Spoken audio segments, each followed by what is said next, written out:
Hello student. देखिए इलेक्ट्रोस्टैट में आज एक इम्पॉर्टेंट टॉपिक पढ़ेंगे, that is a electric dipole. इसका अगर मीनिंग देखें तो हमारे पास इलेक्ट्रिक डाइपोल का मतलब क्या होता है कि दो चार्जेस हमने इक्वल और अपोजिट लेने हैं जिनके बीच में जो डिस्टेंस है that must be very very small. Distance बहुत कम होना चाहिए। डेफिनेशन आप देख लीजिए, डेफिनेशन में लिखा हुआ system of two equal and opposite charges. Equal and opposite charges तो सामने इसका डायग्राम भी देख लीजिए, एक माइनस क्यू है एक प्लस क्यू है, ठीक। दोनों चार्जेस बराबर होने चाहिए और साइन अलग अलग होना चाहिए। Separated by a small distance is known as electric dipole. तो मतलब दो चार्जेस जो इक्वल और अपोजिट हो और उनके बीच में डिस्टेंस बहुत छोटा हो तो हम उसको इलेक्ट्रिक डाइपोल कहते हैं, क्योंकि डाइपोल का मतलब ही दो पोल, मतलब दो चार्जेस। अब ये जो स्मॉल डिस्टेंस लिखा है ना, यहाँ पर ये ध्यान रखना है कि ये दोनों चार्जेस के बीच में ये मैंने एक लाइन ड्रॉ की, this is a central line, this is central line in between the two charges. और यहाँ से यहाँ तक इस चार्ज का डिस्टेंस हम L लेते हैं, इस चार्ज का डिस्टेंस भी हम L लेते हैं। हेंस जो distance between the two charges है दैट इज अ 2L। और चार्ज क्या है, माइनस क्यू प्लस क्यू। तो ये हो गया इलेक्ट्रिक डाइपोल। इसमें अगर हम एग्जाम्पल पे जाएं तो डाइपोल के एग्जाम्पल बहुत सारे हैं जहाँ पर भी दो चार्जेस इक्वल और अपोजिट होंगे और सेपरेट होंगे, स्मॉल डिस्टेंस है, वो इसका एग्जाम्पल बनेगा। एग्जाम्पल में अगर हम आ जाते हैं तो एग्जाम्पल में हम ले लेते हैं इसका NaCl, ठीक, NaCl जो नमक होता है। इसके अलावा वाटर ले लेते हैं, इसके अलावा HCl ले लो। ये सारे के सारे इसके एग्जाम्पल कहलाएंगे, ठीक। जैसे हमारे पास यहाँ पर अगर देखें तो NaCl की ही बात करते हैं। NaCl में N positive Cl negative separated by a small distance is an example of electric dipole. इसी तरह से इनके भी आप लोग डायग्राम बना सकते हैं, जो कि मैं बीच में बना दूंगा। अब यहाँ पर सामने एक चीज़ और लिखी हुई है, देखिए लिखा हुआ है इलेक्ट्रिक डाइपोल मूवमेंट, वो था इलेक्ट्रिक डाइपोल। तो यहाँ पर मैं एक लाइन बोलूँगा कि this is a mathematical form of this. ये इसकी डेफिनेशन इलेक्ट्रिक डाइपोल की और ये उसका मैथमेटिकल फॉर्म आ गया। तो मैथमेटिकल फॉर्म में याद रखना है कि इलेक्ट्रिक डाइपोल का जो सिंबल है that is P vector, P और उसके ऊपर वेक्टर। हेंस ये जो टॉपिक है इलेक्ट्रिक डाइपोल मूवमेंट, ये वेक्टर क्वांटिटी है।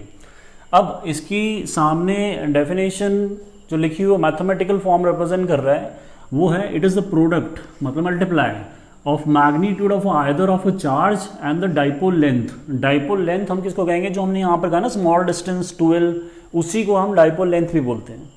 तो यहाँ पर अगर हम इसका मैथमेटिकल फॉर्म लिखेंगे तो that is a P is equal to Q into 2L और लिखा मैग्नीट्यूड। तो hence magnitude of either of a charge, चाहे आप प्लस लो चाहे आप माइनस लो, दोनों में से कोई भी चार्ज लो, मॉड में ऐसा साइन कंसिडर नहीं होगा और साथ में आएगा एरो। हेंस ये एक क्या है, वेक्टर क्वांटिटी है, ठीक। अगर ये वेक्टर क्वांटिटी है तो इसका मतलब इसकी डायरेक्शन होगी। तो अगर हम इसमें डायरेक्शन की बात करें तो हमारे पास बच्चों डायरेक्शन में ध्यान देना है। Direction of dipole moment is from, कहाँ से, ध्यान दो, यहाँ देखिए फिर बाद में लिखते हैं from negative to positive charge. मतलब नेगेटिव से पॉजिटिव की तरफ डाइपोल की डायरेक्शन होती है, ठीक है। जैसे इलेक्ट्रिक फील्ड में अगर आप देखें ना, electric field lines are start from positive end at negative, तो वो पॉजिटिव से नेगेटिव जाती हैं। बट डाइपोल जो है वो नेगेटिव से पॉजिटिव जाता है। ये कन्वेंशनली हमने लिया हुआ है, ठीक। इसको अपने दिमाग में रखना है। मैं यहाँ लिख देता हूँ, direction of dipole movement is from negative charge to positive charge. ये डायरेक्शन का ध्यान रखना है, इसको उल्टा नहीं करना है, ठीक। दूसरा डाइपोल मूवमेंट जो हमने लिखा है electric dipole movement, it will give the information about the strength of the dipole. मतलब ये जो डाइपोल है उसकी स्ट्रेंथ के बारे में बताता है, क्लियर।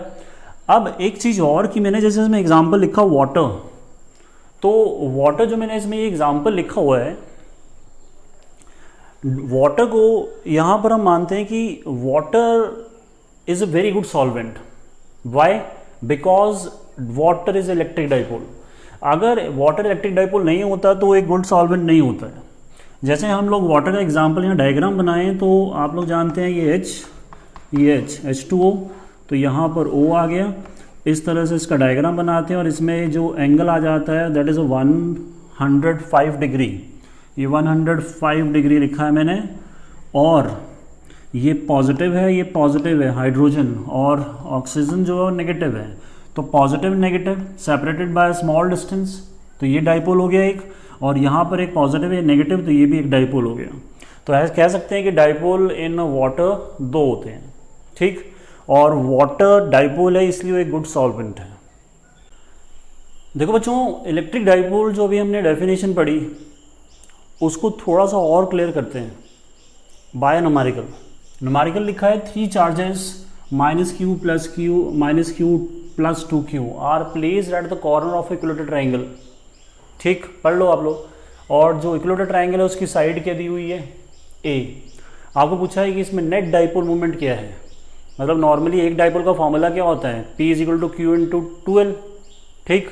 अब यहाँ पर चार्जेस ज़्यादा हैं तो डाइपोल ज़्यादा होंगे, तो फाइंड करने हैं। पर अगर देखें तो ये -q है, ये -q है, hence this is not a dipole, क्योंकि डाइपोल का डेफिनेशन क्या था, 2 इक्वल एंड अपोजिट चार्जेस। तो ये वाला डाइपोल नहीं है, यहाँ पर 2q है, यहाँ -q है, यहाँ -q है, तो अभी तक डाइपोल दिख नहीं रहा है। तो ऐसे क्वेश्चन में आपने करना क्या है कि कोई अगर चार्ज बड़ा होगा तो उसको ब्रेक कर देना है, ठीक, और फिर देखना है इक्वल और अपोजिट चार्ज अगर हैं सेपरेटेड बाय स्मॉल डिस्टेंस तो वो डाइपोल होगा। जैसे देखिए ये 2q दिख रहा है आपको, इसको क्या करेंगे आप, ब्रेक करेंगे, क्योंकि ये चार्ज इन दोनों से बड़ा है। तो यहाँ पर ब्रेक करने का तरीका सीखना बच्चों। तो आपने क्या किया, ये +q और ये +q, 2q को +q लिख दिया। अब आप देखो नेगेटिव टू पॉजिटिव मतलब +q -q एक डाइपोल, तो ये पहला डाइपोल हो गया, ये -q और +q ये दूसरा डाइपोल हो गया। तो आप देखिए इसमें 2 डाइपोल है। अब डाइपोल के डायरेक्शन पे चलते हैं। यहाँ पर नेगेटिव से पॉजिटिव की तरफ डाइपोल की डायरेक्शन होती है, hence this is a first dipole, और ये नेगेटिव से पॉजिटिव की तरफ डायरेक्शन होती है डाइपोल की, ठीक है। तो ये दूसरा डाइपोल, तो 2 डाइपोल हो गए। देखो अब दोनों क्या है, वेक्टर क्वांटिटी है, तो हमें इन दोनों को मिलाना है by a vector law, not directly. तो यहाँ पर हमें थोड़ा वेक्टर लॉ यूज़ करना पड़ेगा, समझ आ गया। अब निकालते हैं इसमें नेट डाइपोल। तो नेट डाइपोल निकालने का फॉर्मूला लिखने से पहले इक्विलेटरल ट्रायंगल में आप लोग जानते हैं कि हमारे पास हर एक साइड 60 डिग्री होती है भाई, ठीक। तो इसका मतलब ये 60 है तो ये भी 60 होगा, ठीक। तो 2 वेक्टर्स के बीच में यहाँ एंगल भी आ गया। तो हमारे पास यहाँ अगर हम बात करें तो आपके पास कोई पूछे कि भैया P1 कितना है, इसके अकॉर्डिंगली तो डाइपोल का फॉर्मूला क्या था, Q × 2L, बोलते रहो इसको, Q × 2L। बट यहाँ पर Q तो ठीक है, L कितना है, यहाँ पर डिस्टेंस बिटवीन द 2 चार्जेस जैसे A दिया हुआ है, न्यूमेरिकल चेंज हो सकता है। तो यहाँ पर आ जाएगा Q × A, और चार्ज था मैग्नीट्यूड वाइज, और इसी को अगर आप देखें तो यही P2 है, चेक कर लो, वही same charges separated by a distance A। Clear हो गया। तो ये आ गया डाइपोल। अब इसको अगर हम लिखें तो हमारा नेट डाइपोल निकालने का तरीका क्या होगा।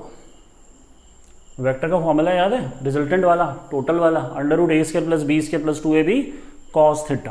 तो वही चीज़ आपने यहाँ पर लिखनी है, a² क्या है P1, b² क्या है P2 + 2ab cos θ। थीटा कितना है 2 चार्जेस के बीच में 60, ये √ के अंदर, चेक कर लो, दिस इज कॉस, ठीक। अब वैल्यू डालते हैं जो ऊपर है, आप देख रहे हैं कि दोनों वैल्यूज इक्वल हैं, तो ये आएगा QA² प्लस ये भी आ जाएगा QA², और अगर इसको देखें तो QA यहाँ भी क्या आएगा QA² आएगा, और cos 60 क्या होता है, cos 60 क्या होता है हाफ, तो ये कट जाएगा। आप देखिए 3 है तो ये आ जाएगा √3Q × A का स्क्वायर, और इसको लिखें तो √3 और QA बाहर आ जाएगा। तो this is a net dipole moment, कितना QA √3, मैग्नीट्यूड वाइज है बच्चों, ये डायरेक्शन पे देखना थोड़ा सा, 2 डाइपोल हैं, 2 वेक्टर्स हैं, और अगर आप ध्यान से देखें तो according to the parallelogram law resultant is along the diagonal, तो नेट डाइपोल ऊपर की तरफ है, तो direction of a net dipole is in a upward direction.